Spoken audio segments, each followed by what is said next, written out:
गायत्री महामंत्र एक बार मेरे साथ दोहराओ। ओम भूर्भुवः स्वः तस्य वितुर्वरेण्यं भर्गो देवस्य धीमहि धियो यो नः प्रचोदयात्। जो किसी विषय पर वो तो ध्यान और ध्यान के माध्यम से पहले एक बार फिर से बोलना चाहूंगा। आकाश तत्व के अंदर चारों के चारों तत्व समाये हुए हैं।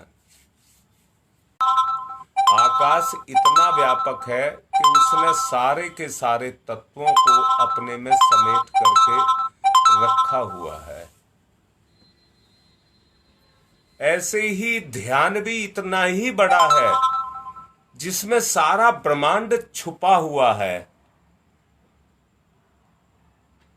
याद रखना, आत्म सत्ता पर जितना आप जाकर के जम जाएंगे, चिपक जाएंगे, उतना ही आपका ध्यान सक्रिय हो जाएगा, आपकी चेतना आपके अंदर सक्रिय हो जाएगी। ये तो हुई ध्यान की बात।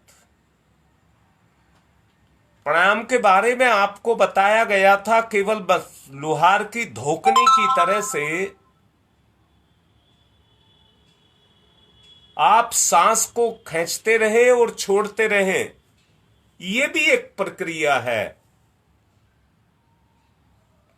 किसी तरह से इस जीवन को जिंदा रखें, परंतु उससे जो मूल उद्देश्य है उसकी पूर्ति नहीं होती।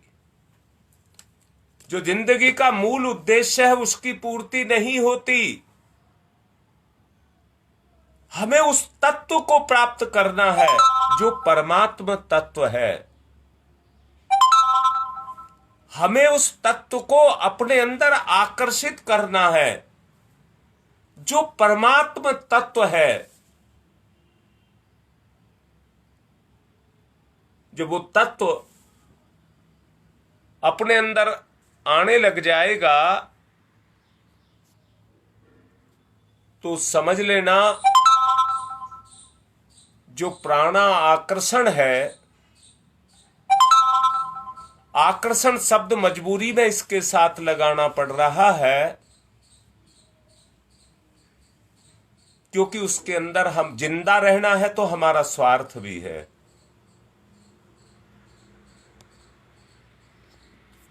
परंतु उसको केवल उतने तक ना रखा जाए।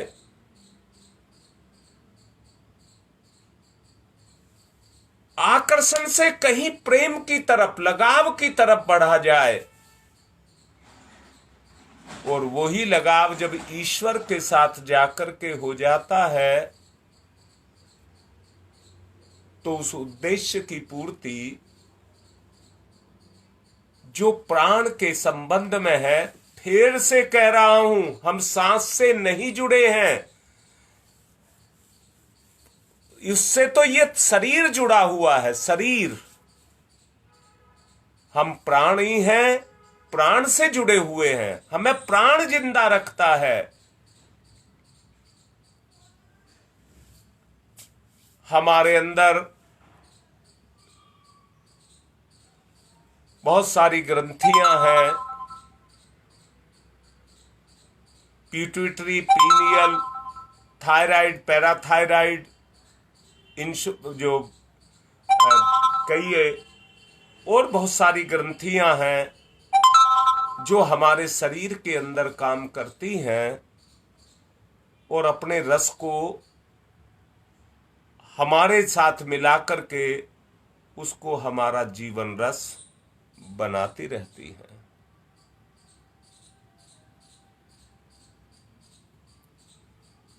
जब हमें जिंदगी में रस आने लगे, हमें जिंदगी से लगाव हो जाए, तो समझ लेना सारे के सारी क्रियाएं आपके अंदर शुरू हो जाएंगी। मैंने जैसे कहा संपूर्ण आकाश के अंदर संपूर्ण ब्रह्मांड समाया है, ऐसे ही जहां से ध्यान की प्रक्रिया शुरू होती है वहीं से प्राणायाम भी शुरू होता है। कल मैंने आपको त्राटक के बारे में बताया था, त्राटक। और त्राटक के बारे में क्या बताया था? हर प्रकाश का स्रोत त्राटक है। हर प्रकाश का स्रोत त्राटक है। तो ऊपर जलता हुआ जो बल्ब है वो भी त्राटक हो गया, क्योंकि जलती हुई रोशनी देख ली तो वो भी त्राटक हो गया।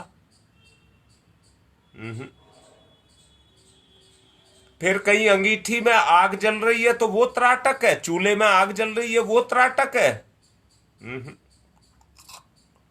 वो भी नहीं है, वो भी नहीं है। तो त्राटक क्या है? हर प्रकाश का नाम त्राटक है। जिसको देख करके ज्ञान पैदा हो वो त्राटक है।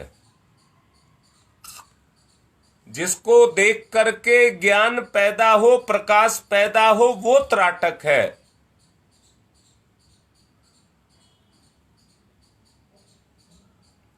प्रकाश का स्रोत, ऊर्जा का स्रोत, चेतना का स्रोत त्राटक है। योग की प्रक्रिया की बात आपसे कर रहा हूं।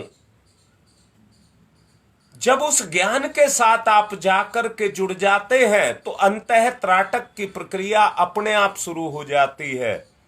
और अंतर की जो ग्रंथियां हैं, अंतरस्रावी ग्रंथियां जिनको कहते हैं, वो अपने रस हार्मोन्स को आपके अंदर छोड़ने लग जाती हैं।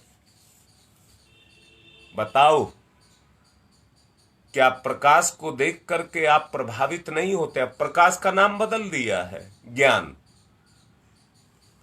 जिससे आपको प्रेरणा मिले, जिससे आपको अनुभूति मिले, जो आपको प्रेरित करे, क्या वो प्रकाश नहीं है?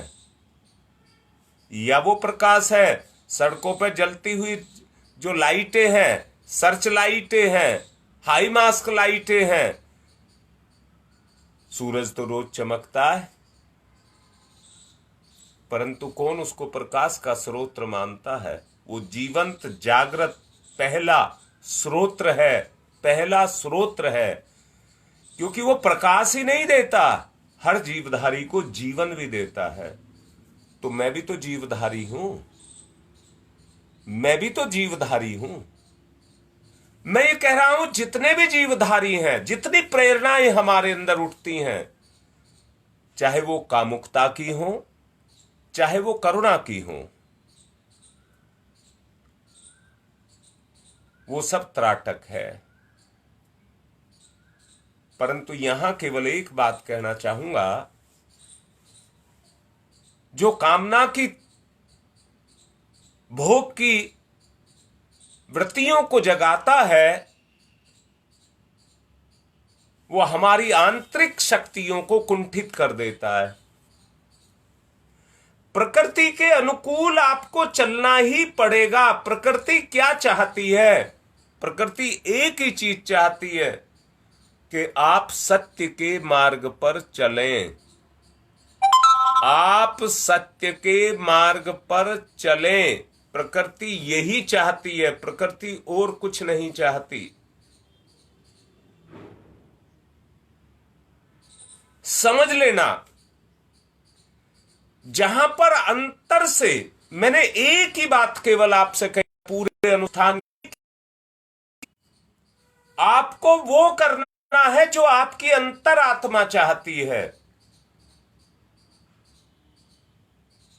आपका मन क्या चाहता है इसको नहीं देखना है। अब सुधार कैसे आए? हां, आप तो अपनी तरफ से सही करेंगे पर गलत भी हो जाता है, भेद नहीं कर पाते। अंतर त्राटक हो गया। मैं अंतर योग की बात आपसे कर रहा था। वो अंतर योग हो गया। जो अंतर योग आपके अंदर हो जाएगा, अगर एक बार क्रियाशील आपने कर लिया, एक बार सत्य आपके अंदर जागृत हो गया, तो दुनिया की कोई ताकत नहीं है जो आपको रोक सके। दुनिया की कोई ताकत नहीं है जो आपको जीवन के क्षेत्र में बढ़ने से रोक सके। इन ग्रंथियों को अधिक से अधिक सक्रिय सक्षम बनाने के लिए अंतः त्राटक द्वारा जो प्रकाश का प्रवेश कराया जाता है, वो इसलिए कराया जाता है कि उससे, प्रकाश से जितनी अंतर ग्रंथियां जागृत होंगी उतनी ही सफलता आपको मिलती चली जाएगी। और आगे की बात भी कह दूं, ये अंतरस्रावी ग्रंथियां जितनी क्रियाशील हो जाएंगी, उसी अनुपात में आज्ञा चक्र की जागृति का या तृतीय नेत्र का दिव्य नेत्र आपका खुलता हुआ चला जाएगा।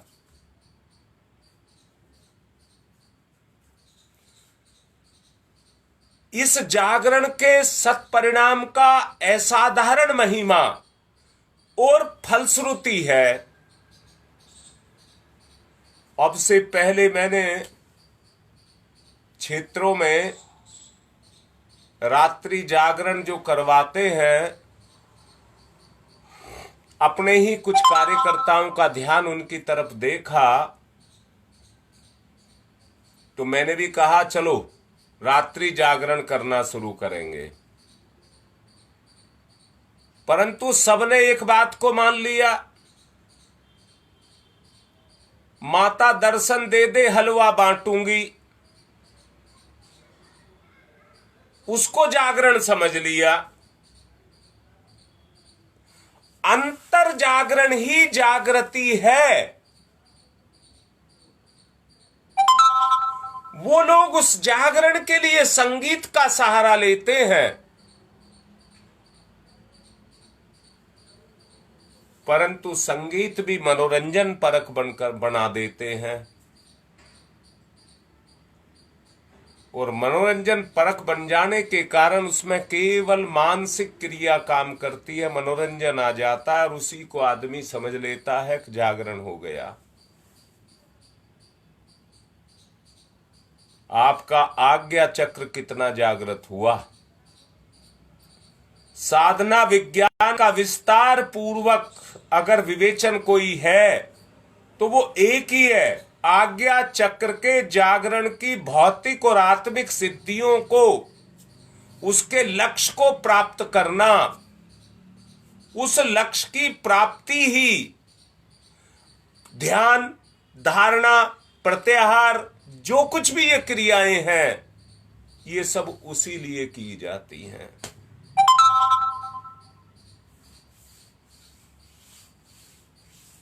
उच्च स्तरीय उद्देश्य भी इसी साधना से प्राप्त होता है।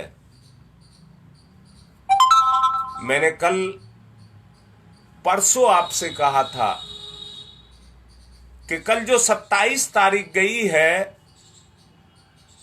इसमें ऊपर से एक परिवर्तन आया है। जो साधक है उसको महसूस करेंगे, उनको महसूस होगा, निश्चित रूप से मान लेना। जितना आपका समर्पण है उतना ही आपको पता लगेगा कि योग आया है। योग आया है, वो आपका साथ देने के लिए आया है, साथ देने के लिए आया है। देखना कैसे कैसे करके ये ग्रंथियां आपकी जगती चली जाएंगी। अंतरस्रावी ग्रंथियां आपकी जगती चली जाएंगी। अब मैं एक बात कह रहा हूं, आप खाली कहीं जा रहे हैं। देखिए, हर वक्त संभव अभी आपसे नहीं होगा। आप जा रहे हैं तो अपने मन को इधर उधर ना भटकने दें। मैंने पहले ये क्रिया कराना शुरू किया था कि 1 मिनट से 15 मिनट तक अपने मन को रोकना शुरू कर दीजिए। जब आप कहीं भी जा रहे हो, बस में बैठे हो, ड्राइविंग कर रहे हो, कहीं भी जा रहे हो, तो अपने सांस पर ध्यान देना। आप चलना, अपने काम करना, अपनी सांस पर ध्यान लगाना। ये जा रहा है, खींच रहा है, छोड़ रहा है, जा रहा है, खींच रहा है, छोड़ रहा है। जब आप सांस लें तो वहां पर ध्यान दें, ध्यान लगाएं, ध्यान को जमाएं कि मैं प्राण को पी रहा हूं, मां गायत्री के दूध प्राण को पी रहा हूं। वो प्राण मेरे हृदय में जाकर के जैसे ऑक्सीजन अंदर जाती है तो अपनी शक्ति सब अंग प्रत्यंगों को शक्ति के रूप में देती है। प्राण मेरे अंदर जा रहा है और मेरे अंदर करुणा का संचार हो रहा है प्राण आकर्षण से। दूसरा, अंतः त्राटक से मेरे अंदर ज्ञान पैदा हो रहा है। जैसे मैं कहता हूं, रात के अंधेरे में रखी हुई हर वस्तु प्रकाश के अभाव में छुप जाती है, पर कहीं से कोई दीपक जला दें या लाइट जला दें तो जो कमरे में रखी हुई वस्तुएं हैं वो सब दिखने लग जाती हैं। इसी को ज्ञान कहते हैं। और आत्मिक ज्ञान का मतलब है हमारे अंदर जो प्रेरित करने वाली शक्ति। अच्छा देखो, क्या तुम्हारे अंदर इच्छाएं नहीं उठती हैं? क्या विचार तुम्हारे अंदर पैदा नहीं होता है? क्या लगाव तुम्हारे अंदर या भोग तुम्हारे अंदर या क्रोध तुम्हारे अंदर पैदा नहीं होता है? अंदर है कुछ छुपा हुआ। जो छुपा हुआ है उसको जागृत करना है। जो अंदर छुपा हुआ है उसको जागृत करना है। तो साथ के साथ दोनों काम शुरू हो गए। ध्यान भी हो गया और ध्यान के अंदर जागृत त्राटक भी हो गया। प्राणायाम भी साथ चल गया। आप सांस पर ध्यान दे रहे हैं, उससे ध्यान आ रहा है जो अपने अंदर प्रकाश को पैदा कर रहा है। अगला क्रम नाद का आता है। नाद का, इस दुनिया में हलचलें तो बहुत होती रहती हैं, पर हम उनसे कितने प्रभावित होते हैं या वो हमें कितनी प्रभावित करती हैं, ये अलग विषय है। कान से आदमी सब कुछ इस समय भी सुन रहा है। जरा देखो, आप जहां बैठे हैं आप कान से सब कुछ सुन रहे हैं। मैं तो जहां बैठा हूं वहां पक्षी भी बोल रहा है और गिलहरी भी बोल रही है, उनकी आवाज भी आ रही है। पड़ोस में कोई दो व्यक्ति बैठ करके बात कर रहे हैं, उनकी आवाज भी आ रही है और आपको मेरी आवाज भी आ रही है। परंतु कान के अंदर की तंती जिसमें रुचि लेती है उसी को पकड़ती है, बाकी सब चली जाती हैं। बाकी सब चली जाती हैं।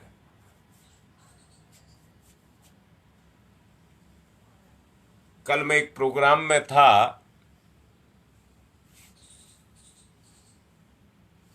वहां पर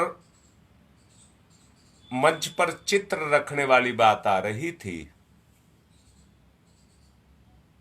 तो वो कहने लगे लक्ष्मी गणेश का भी चित्र रख लीजिए।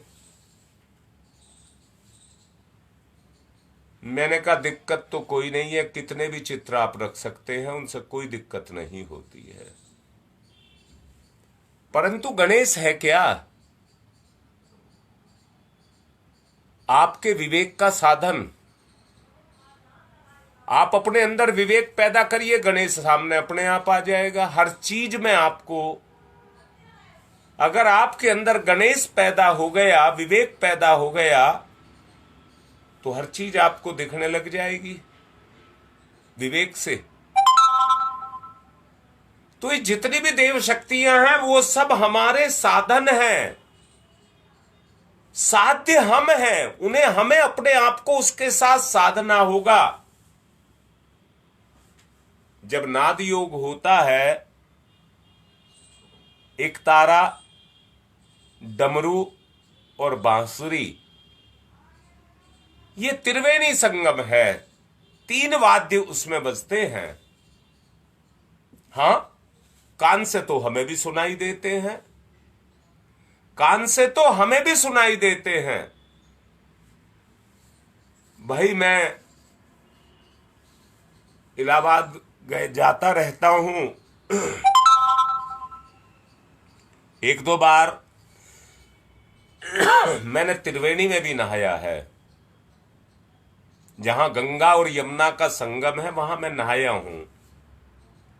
और कोई तो मुझे अनुभूति नहीं हुई, पर एक अनुभूति हुई कि कभी तो ठंडी ठंडी लहर आ जाती है, कभी गरम गरम आ जाती है। पानी जो लगता है शरीर को, कभी तो ठंडा ठंडा लगता है, कभी गरम गरम लगता है। कर्म में गर्मी है और ज्ञान में शीतलता है, शांति है।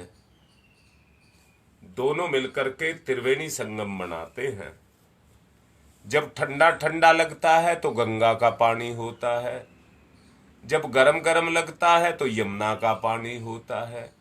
हमारे ऋषियों ने बताया है, गंगा ज्ञान का और यमुना कर्म का प्रतीक है। ज्ञान और कर्म जब आपस में मिलते हैं तो परिणाम, फल पैदा होता है। मैं भी आपको नाद योग की बात बता रहा हूं। नाद योग के अंदर अगर वीणा बजती है तो उससे नारद जी का व्यक्तित्व पैदा हो जाए, नारद जी का व्यक्तित्व पैदा हो जाए। और नारद जी का व्यक्तित्व कैसा पैदा हो जाए? बुरा व्यक्ति बुराई को छुपाता नहीं है, फैलाता है। अच्छा व्यक्ति अच्छाई से रुकता नहीं है, वो अच्छाई को फैलाता है। नारद जी जहां भी जाते हैं, नारद जी घुमक्कड़ प्रकृति के हैं, परंतु छुपे हुए गुप्त रहस्यों को प्रकट करते रहते हैं। वो कौरवों के भी थे, वो पांडवों के भी थे। दोनों के पास गए, दोनों के भेद बता दिए और ये कह दिया मेरा नाम मत लेना। वीणा बजी तो अंदर से आपकी वीणा बजनी चाहिए, आपकी तंती बजनी चाहिए। तंती, थायराइड, ये ग्रंथि, इसमें रस पैदा होना चाहिए, ये सक्रिय होनी चाहिए।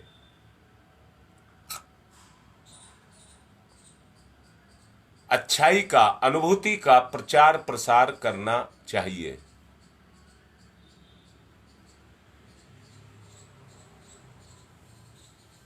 विषय से हट करके एक बात मुझे याद आ रही है, मैं उसे बीच में बोल देना चाहता हूं। जो मनोबल से संपन्न हो और साधना कर रहे हो, अनुष्ठान कर रहे हो, और मनोबल जिनका मजबूत हो,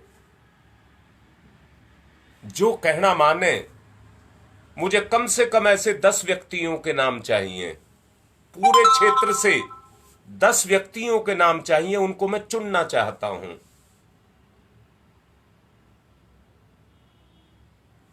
हम लोगों ने अभी कुछ जड़ी बूटियों से और वो बीमार भी होने चाहिए, उनको कोई बीमारी होनी चाहिए। अच्छा हो कि उनको शुगर हो, अच्छा हो कि उनकी किडनी ठीक से काम ना कर रही हो, डायलिसिस पर जाते हो। इस तरह के छटे हुए हमें 10 आदमी चाहिए। दोनों काम हम करके दिखाएंगे। दोनों काम कौन से? शरीर का स्वास्थ्य और जीव का देवत्व,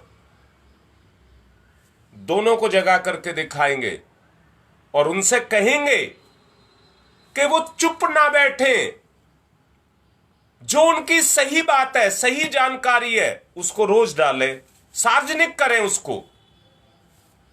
अगर आपको अच्छाई हो रही है, आप में बदलाव आ रहा है, तो रोज डालिए बदलाव आ रहा है। नहीं आ रहा है या गलत हो रहा है तो गलत को भी डालिए।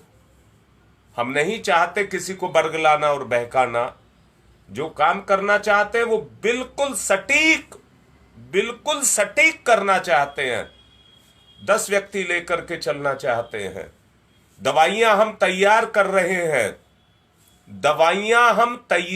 रहे हैं, परंतु कमजोर प्रकृति के व्यक्ति नहीं चाहिए, जिनकी हिम्मत ही नहीं है मुंह खोलने की, जिनमें मादा ही नहीं है, दम ही नहीं है, ऐसे व्यक्ति नहीं चाहिए। दोबारा से नाद योग पर आ रहा हूं। एक तारा हमको यह संदेश देता है कि अच्छाई को छुपने ना दिया जाए। वीणा की तरह से तंती बजती रहे और घर घर जाकर के उसका प्रचार करे, अच्छाई का प्रचार करे।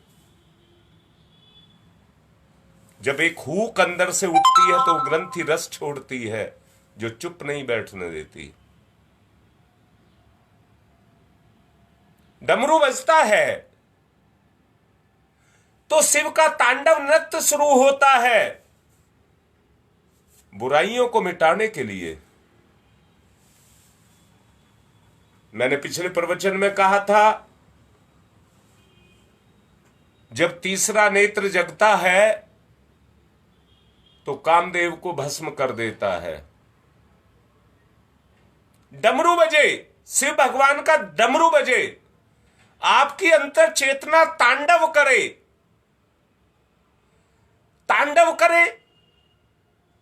इतनी अंदर से कुछ मचा जाए कि बुराइयां कैसे मेरे अंदर बैठी हुई हैं, मुझे इनको नाश करना है, मिटाना है। झूम उठे, वो झूम उठे। कृष्ण की बांसुरी बज रही है, वो झूम उठे। तीनों वाद्य एक साथ परम पूज्य गुरुदेव ने बजाए हैं नाद योग के अंदर। हमारी अंतर चेतना छलांग मारने लगे।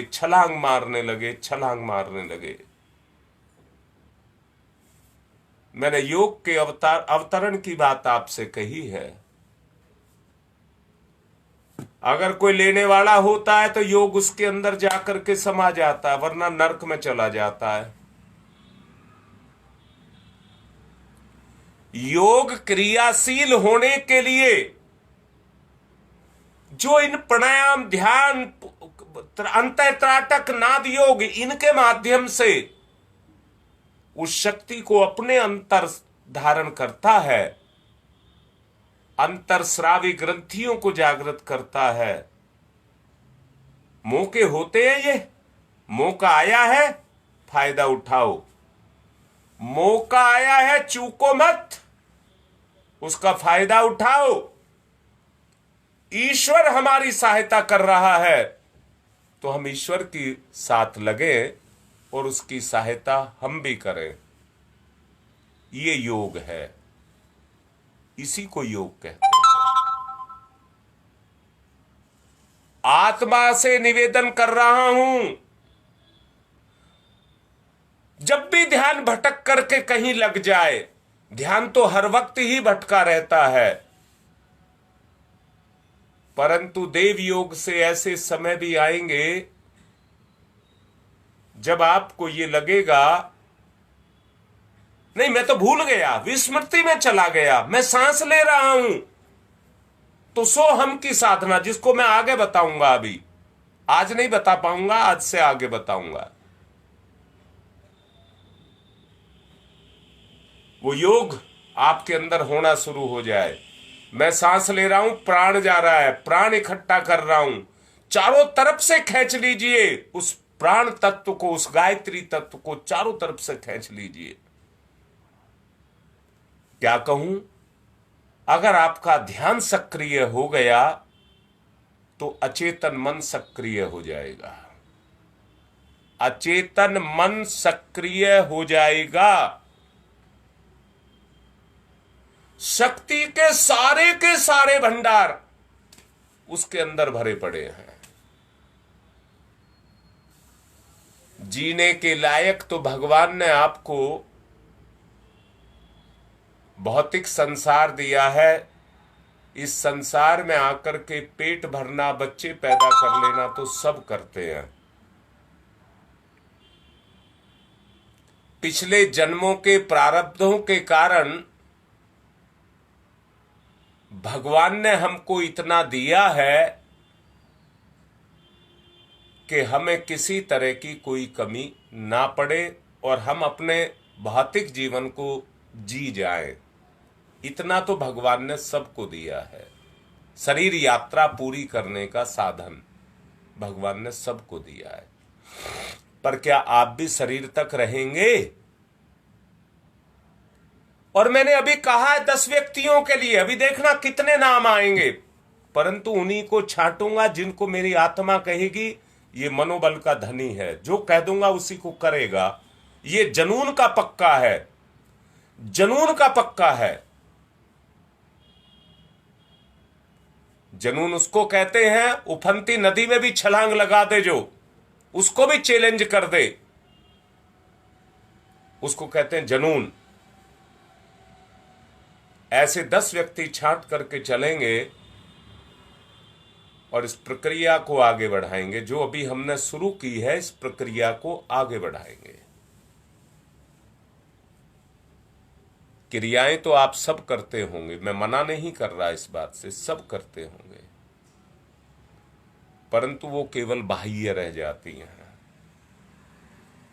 आंतरिक नहीं हो पाती, जागरण के उस उद्देश्य को पूरा नहीं कर पाती।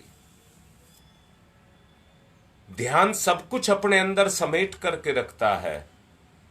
प्राण तत्व भी उसी के माध्यम से आता है, ध्यान के माध्यम से। त्राटक भी उसी के माध्यम से होता है, नाद भी उसी के माध्यम से होता है,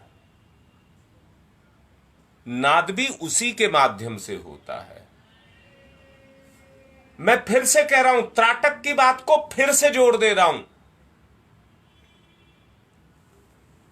दुनिया के बाजार में सब चीजें लगी हुई हैं, सजी हुई हैं, पर मेरी आंख क्या ढूंढ रही है? वो प्रकाश है। ये मोबाइल मैं देखता हूं सबके पास आजकल है, परंतु आदमी की उंगलियां टपाटप इसके ऊपर चलती रहती हैं। वो इसमें से कुछ ढूंढ रहा है, वो अंतः त्राटक है, वो ही अंतः त्राटक है। आप संसार में से जो कुछ ढूंढ रहे हैं, यह आपकी वृत्ति पर निर्भर करता है। परम पूज्य गुरुदेव ने कहा है, सूर्य उदय का समय है, गुबरीला गोबर को ढूंढता है, तितली मधुमक्खी फूल को, भंवरा फूल को ढूंढते हैं, सांप ओस के कणों को ढूंढता है, सिद्ध योगी भगवान को ढूंढता है। अपनी अपनी वृत्ति के अनुसार हर कोई इस दुनिया के अंदर अपनी चेतना के द्वारा अपनी इच्छा को पूर्ण करने के लिए वो ही कर रहा है। केवल इतना भर आत्मबल संपन्न, मनोबल संपन्न व्यक्तियों के लिए मैंने इसलिए कहा है कि उनके अंदर गुंजाइश है आगे बढ़ने की। जो केवल अपनी नामवारी चाहते हैं वो आगे नहीं बढ़ पाएंगे। आगे वो बढ़ेंगे जो बढ़ना चाहते हैं। आगे वो बढ़ेंगे जो बढ़ना चाहते हैं, जिनका मनोबल है। मैंने पहले कहा था ये साधना तब पूरी होगी, किससे पूरी होगी? केवल आपके मनोबल से पूरी होगी।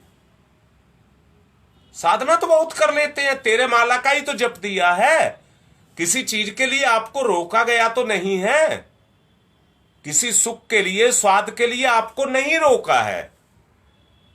सिर्फ एक बात कहा है, आपकी अंतरात्मा जो स्वीकार करे उस काम को करना, जिसको स्वीकार ना करे उसको छोड़ देना। इससे सरल कोई रास्ता मेरे पास नहीं था। चीनी के लिए मना किया गया था और रिफाइंड जो आता उसके लिए मना किया गया है। एक प्रवचन में बताया गया था, सतोगुण, रजोगुण, तमोगुण तीनों बताए गए थे, जिसमें ये बताया गया था कैसे सतोगुण, रजोगुण, तमोगुण पैदा होते हैं। वो केवल भोजन के आधार पर, अन्न के आधार पर बताया गया था। आप जो वो संकल्पवान होगा वो हर चीज की तय बना करके रख रहा होगा, अपने अंदर उनको समेट रहा होगा। अब समय आ गया उनको क्रियाशील करवाने का, उनको क्रियाशील, जिसको उगना कहा है, उगना। इतने सारे व्यक्ति 1 वर्षीय अनुष्ठान कर रहे हैं, आओ आओ आओ, मैं बुला रहा हूं।